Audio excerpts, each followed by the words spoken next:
Millions of dollars in rare Canadian pennies have already been found, but could the next one be hiding in your pocket? From old Canadian 1-cent pennies to modern issues, some dates and rare varieties have shocked collectors with their incredible value. Check your Canadian pennies carefully, find one of these rare coins, and you could become a millionaire overnight. The 1966 Canadian 1-cent penny is the kind of coin that can easily disappear inside an old jar, a drawer, or a forgotten family collection. It looks small, simple, and ordinary, but that is exactly why collectors pay attention to it. A coin does not always need to look dramatic at first glance. Sometimes the real story begins when a common-looking penny shows one detail that does not belong there. This 1966 Canadian penny belongs to the classic bronze cent era. It carries the familiar maple leaf reverse, a design that many Canadian collectors recognize immediately. For everyday people, it may look like just another copper-colored coin. But for coin hunters, the date 1966 can become interesting when the coin shows an authentic minting error, unusual weight, strange surface, strong die crack, off-center strike, or exceptional condition. On the obverse, you will see Queen Elizabeth II facing right. Around the portrait are the inscriptions connected to the monarch's name and title. This side should be checked carefully, especially around the Queen's portrait, the lettering, and the rim. Many people look only at the date side, but valuable clues can appear anywhere on the coin. The reverse shows two maple leaves on a single twig, with the denomination 1 cent and the date 1966. This design is simple, but simple designs can sometimes make errors easier to notice. Look closely at the leaves, the twig, the date, the number 1, and the letters in cent. If one area looks thicker, doubled, weak, shifted, or filled with extra metal, the coin deserves a closer inspection. The first serious test is the weight. A normal 1966 Canadian 1-cent penny should weigh about 3.24 grams and measure around 19.05 millimeters in diameter. It is a bronze coin, mainly copper, with small amounts of tin and zinc. Because of that copper-based composition, the coin can appear red, brown, dark brown, or even almost black depending on age, storage, and circulation. If your 1966 penny weighs close to 3.24 grams, that usually matches the expected standard. But if the weight is clearly higher or lower, do not ignore it. A strange weight can point toward several possibilities. It could be dirt, corrosion, heavy wear, environmental damage, or material stuck to the surface. But in rare cases, it could suggest a wrong planchet, unusual metal, or another minting problem. This is why collectors never rely on weight alone. Weigh the coin more than once. Use a digital scale. Compare it with another normal Canadian penny from the same era. Then check the diameter, thickness, rim, color, and strike quality. If multiple details seem unusual, then the coin becomes much more interesting. One possible error to look for is a wrong planchet error. The planchet is the blank metal disc used before the coin receives its design. If the wrong blank was used, the final coin may have a different weight, size, thickness, or color. A 1966 Canadian cent struck on an incorrect planchet would be far more unusual than a normal circulated penny. A wrong planchet can also affect the design. The maple leaves may sit too close to the edge. The date may look crowded. Part of the lettering may appear weak or incomplete. The rim may not match what you normally see on a standard Canadian cent. These clues do not guarantee a rare error, but they tell you the coin needs further examination. Another important error is an off-center strike. This happens when the blank planchet is not perfectly positioned between the dies at the moment of striking. The design can shift to one side, leaving part of the coin blank. On a 1966 Canadian penny, an off-center strike becomes more desirable when the date remains visible. If the date is missing, the coin may still be interesting, but it becomes harder to identify properly. A strong off-center error should look natural. The metal should flow correctly, and the blank area should not look cut, filed, or damaged. If the coin was bent, hammered, clipped after circulation, or pressed with tools, that is post-mint damage, not a true mint error. Now check the rim and edge. The edge of this penny should be plain. If the rim looks expanded, uneven, flattened, or strange compared with a normal example, it may indicate a broadstrike or collar-related error. A broadstrike happens when the collar that controls the coin's shape does not hold the planchet correctly during striking. The coin may spread wider than normal, and the design may look slightly stretched. Die cracks are another feature collectors watch for. A die crack appears as a raised line on the coin. This happens when a crack forms in the die, and metal fills that crack during the strike. A scratch is usually cut into the surface, but a die crack rises above it. If the crack becomes large and reaches the rim, it can form a cud, which is a raised blob of metal covering part of the design. On the 1966 Canadian penny, check for die cracks around the maple leaves, the date, the Queen's portrait, and the lettering. A small die crack may be interesting, but a large, clear cud can make the coin much more collectible. You should also inspect the coin for doubling. Look at the date 1966, the word cent, the Queen's portrait lettering, and the maple leaves. True doubled die features show clear separation and natural raised detail. Mechanical doubling often looks flat, shelf-like, and less valuable. This difference matters because many people mistake common machine doubling for a rare doubled die. Condition is also very important. A 1966 penny with heavy wear, scratches, corrosion, or cleaning will usually be less desirable. Never clean the coin. Do not use vinegar, lemon, baking soda, chemicals, brushes, or polish. Cleaning can destroy the original surface and remove evidence that helps identify a real mint error. The value range of $33,110 to $88,220 does not represent a normal 1966 Canadian 1 cent penny. A common circulated coin is worth far less. To reach that kind of range, the coin would need to be extraordinary: a confirmed wrong planchet, strong off-center strike, major broad strike, large cud, authentic doubled die, unusual composition, abnormal weight verified by experts, or exceptional certified condition. So, if you have a 1966 Canadian penny, do not judge it too quickly. Weigh it, study the maple leaves, inspect the portrait, check the rim, compare the color, and protect the surface. This first coin opens the search with a simple lesson: sometimes the smallest copper coin in the box is the one that deserves the closest look. Keep it safe, because the next coin in this video may reveal an even more surprising detail. Check the 1980 Canadian penny twice, because the smallest change in weight, rim, or maple leaf detail could reveal a hidden mint error. The 1980 Canadian 1 cent penny is not the kind of coin that usually makes people stop immediately. It looks familiar, simple, and ordinary. Many people have seen Canadian pennies like this in old jars, coin albums, family boxes, or mixed bags of copper coins. But for collectors, the year 1980 can still become interesting when the coin shows something that separates it from a normal circulated cent. This is the second coin of the video, and this one brings a different type of discovery. The first coin may have opened the search with an older copper penny, but the 1980 Canadian cent teaches an important lesson: a coin does not need to look ancient to hide a valuable detail. Sometimes the clue is not obvious. It may be in the weight, the rim, the strike, the surface, or one tiny raised line that most people would ignore. On the obverse, you will see Queen Elizabeth II facing right. Around the portrait are the inscriptions connected to her name and title. This side should be checked carefully, especially around the Queen's hair, the neckline, the lettering, and the rim. A weak strike, doubled lettering, die crack, or extra metal near the portrait can turn a common-looking coin into something worth studying. The reverse shows the classic Canadian maple leaf design.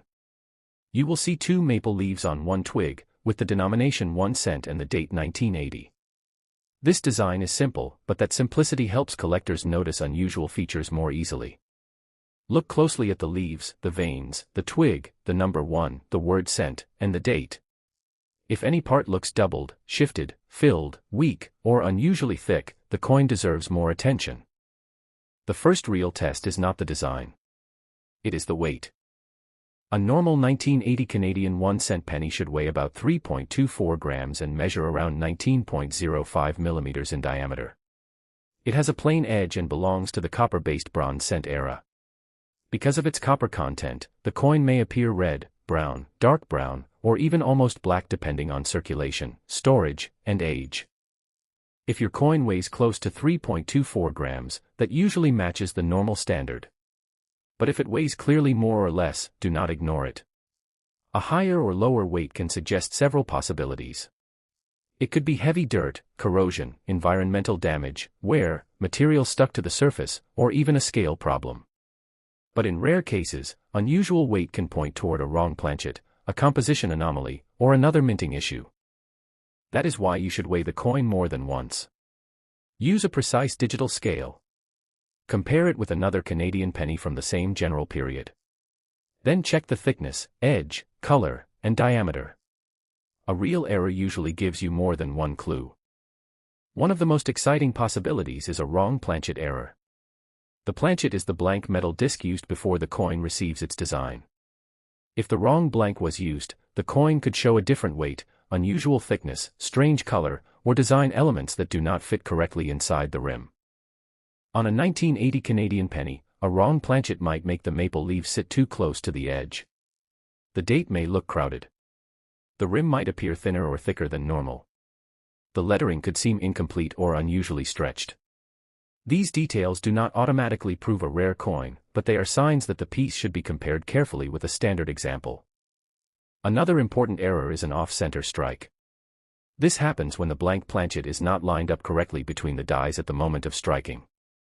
The design shifts to one side, leaving part of the coin blank. On a 1980 Canadian cent, an off-center strike becomes more collectible when the date remains visible. If the date is still clear, the coin can be identified easily, which helps its appeal. But be careful. A true off-center error should look like it happened during the minting process. The blank area should look natural, not cut, filed, bent, or damaged. If the coin was pressed, hammered, clipped, or altered after circulation, that is post-mint damage, not a real mint error. Now check the rim and edge. The edge should be plain, but the rim should still look even and properly formed. If the coin appears wider than normal, has a flattened rim, or looks like the metal expanded beyond its usual shape, it may suggest a broad strike. A broad strike happens when the collar does not hold the planchet properly during the strike, allowing the metal to spread outward. Die cracks are another detail collectors search for. A die crack appears as a raised line on the coin, not a scratch cut into the surface. This happens when the die used to strike the coin develops a crack, and metal flows into the crack during the strike. On the 1980 Canadian penny, check around the maple leaves, the twig, the date, the Queen's portrait, and the lettering. If a die crack becomes larger and reaches the rim, it can form a cud. A cud looks like a raised blob of metal that covers part of the design. A small die crack may be interesting, but a bold cud can be much more desirable, especially if it is clear and easy to see. Doubling is also worth checking. Look at the date 1980, the word cent, the number 1, and the letters around Queen Elizabeth II. True double die features should show clear separation and raised detail. Mechanical doubling, on the other hand, often looks flat, shelf-like, and less valuable. Many beginners confuse these two, so careful comparison is important. Condition matters too. A 1980 penny with strong details, original surface, and no cleaning will always be more attractive than a scratched or damaged coin. Never clean a coin that might be special. Do not use vinegar, lemon, baking soda, chemicals, brushes, or polish. Cleaning can destroy the surface and remove clues that help identify a real minting error. The value range of $28,240 to $80,220 does not represent a normal 1980 Canadian 1 cent penny. A common circulated example is worth far less. To reach that level, the coin would need to be extraordinary, a confirmed wrong planchet, major off-center strike, strong broad strike, large cud, authentic double die, unusual composition, abnormal weight verified by experts, or exceptional certified condition. So, if you find a 1980 Canadian penny, do not throw it aside too quickly. Weigh it, study the maple leaves, inspect the portrait, check the rim, and compare it with a normal coin. This second coin proves that even a familiar penny can surprise you when one small detail refuses to match the rest. And the next coin in this video could bring an even stronger final reveal. Don't let the 1991 Canadian penny fool you. One odd shape, one strange weight, or one raised line could turn this small coin into a serious collector's discovery. The 1991 Canadian 1 cent penny is a coin many people would overlook in seconds. It is not a silver coin, it is not a large denomination, and it does not look dramatic at first glance. But this third coin of the video brings the strongest lesson. Sometimes the final surprise is hidden in the coin that looks the most ordinary. By 1991, the Canadian penny had already gone through design and specification changes compared with earlier bronze cents. That means collectors do not only look at the date. They also check the shape, weight, surface, strike, rim, and metal behavior. A small difference on a 1991 penny can quickly become important if it points to a true minting error. On the obverse, you will see Queen Elizabeth II facing right. Around the portrait are the inscriptions connected to her name and royal title. This side is important because errors can appear around the portrait, lettering, rim, and open fields.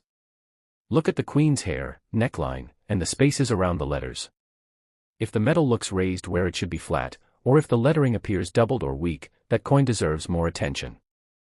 The reverse shows the classic Canadian maple leaf design. You will see two maple leaves on one twig, with the date 1991 and the denomination 1 cent. This reverse is where many collectors begin their inspection. The maple leaves, the veins, the twig, the number 1, the word cent, and the date can all reveal something unusual. A tiny crack through a leaf, a thickened number, or an oddly stretched rim can be the first sign that the coin is not normal. Now, here is where the 1991 penny becomes different from earlier coins in this video. Check the shape and edge carefully. Canadian cents from this period are known for their distinctive multi-sided shape, not just a simple round look. If the shape seems uneven, expanded, flattened, or strangely formed, it may suggest a minting issue, or it may reveal damage. That difference matters. The first technical test should be the weight. A normal 1991 Canadian 1 cent coin should be checked against the official specifications for its exact year and type. Many collectors expect this period to be lighter than earlier bronze cents, so do not compare it carelessly with a 1960s penny and assume something is wrong. Use a precise digital scale, then compare your coin with another normal 1991 Canadian cent if possible. If the weight is clearly higher or lower than expected, the coin deserves a deeper inspection. A strange weight can come from corrosion, dirt, heavy wear, material stuck to the surface, environmental damage, or a scale problem. But in rare cases, unusual weight can point toward a wrong planchet, unusual metal, or another minting error. The planchet is the blank disc used before a coin receives its design. If the wrong planchet was used, the finished coin may have a different weight, different thickness, unusual color, or a design that does not sit correctly inside the rim. On a 1991 Canadian penny, a wrong planchet would be a major reason for collector interest, especially if the error is confirmed professionally. Look at how the design fits the coin. Are the maple leaves too close to the edge? Is the date squeezed toward the rim? Does the Queen's portrait appear too large or too small for the surface? Are letters missing because the blank was not the correct size? These are the kinds of questions collectors ask before calling a coin ordinary. Another exciting error is an off-center strike. This happens when the blank planchet is not properly centered between the dies at the moment of striking. Part of the design shifts to one side, leaving an area without design. For a 1991 Canadian cent, this type of error can be very eye-catching if the date remains visible. A visible date helps prove exactly what the coin is. But be careful. A real off-center strike should look natural from the minting process. The blank area should not look cut, scraped, filed, bent, or hammered. If the coin was damaged after circulation, it is not the same as a true mint error. A broad strike is another possibility. This happens when the collar does not hold the coin correctly during striking. The metal spreads outward more than it should. On a coin with a distinctive shape, a collar-related error can be especially interesting because the shape may look abnormal, stretched, or poorly formed. Compare it with a normal example to see whether the difference is real. Die cracks are also important. A die crack appears as a raised line on the surface because metal flowed into a crack in the die during striking. A scratch goes into the coin. A die crack rises above it. On the 1991 Canadian penny, check the maple leaves, the twig, the date, the Queen's portrait, and the rim. If the crack grows into a raised blob of metal at the edge, that is called a cud, and a strong cud can attract serious attention. Doubling should also be checked, but slowly. Look at 1991, 1 cent, the Queen's lettering, and the maple leaf details. True doubled die features have clear raised separation. Mechanical doubling often looks flat, shelf-like, and less valuable. Many beginners confuse these, so magnification and comparison are important. Condition can make or break the coin. A damaged, scratched, corroded, or cleaned coin loses collector appeal. Never clean a suspicious penny. Do not use vinegar, lemon, baking soda, brushes, chemicals, or polish. The original surface is evidence. Once it is destroyed, the coin becomes harder to evaluate. The value range of $22,130 to $74,260 does not describe a normal 1991 Canadian 1 cent penny. A common circulated coin is worth far less. To reach that kind of range, it would need to be extraordinary: a confirmed wrong planchet, major off-center strike, strong broadstrike, large cud, authentic double die, unusual composition, abnormal weight verified by experts, or exceptional certified condition. So before you ignore a 1991 Canadian penny, weigh it, study the shape, check the maple leaves, inspect the Queen's portrait, and compare every detail with a normal coin. This final coin reminds collectors that rare discoveries are not always loud. Sometimes they hide quietly in a small penny that everyone else left behind. Like, subscribe, and check your old Canadian cents, because the next rare error could already be waiting in your own coin jar.